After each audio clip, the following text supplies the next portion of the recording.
આજે રાજકોટથી લઈને જે જયપુર વચ્ચે 67 કિલોમીટરનો જે 6 લેન હાઈવેનું કામ ચાલી રહ્યું છે, આ નેશનલ હાઈવેના કામમાં વિઝિટ કરવામાં આવી છે.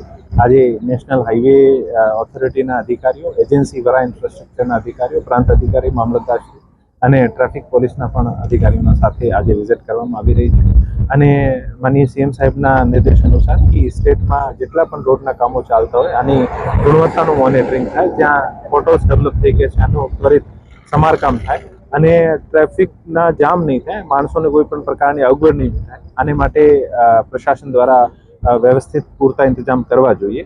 આ કડીના ભાગરૂપે આજે આ હાઈવે ઉપર નેશનલ હાઈવેના અધિકારીઓ અને એજન્સીના અધિકારીઓ સાથે રહીને ચર્ચા રિવ્યુ કરવામાં આવ્યું છે.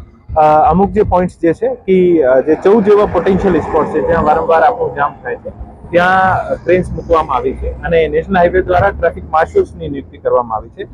સ્ટેટ પોલીસને પણ સાથે રાખીને, પોલીસના જવાનો પણ સાથે રાખીને અમુક જ્યાં ક્રોસ મુવમેન્ટ થાય છે, અપોઝિટ ડાયરેક્શનથી મુવમેન્ટ થાય છે, આ તમામને રોકવાના પ્રયત્ન કરવામાં આવી રહ્યા છે.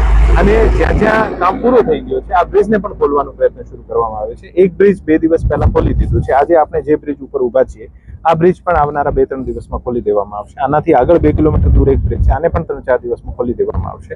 આમ સતત આ હાઈવેના ઉપર આપણે પ્રાયોરિટી રાખીને કેવી રીતે ટ્રાફિકનું ઇઝ આઉટ થાય, મુવમેન્ટ ઇઝી બની શકે આને માટે પ્રયત્નો કરવામાં આવી રહ્યા છે.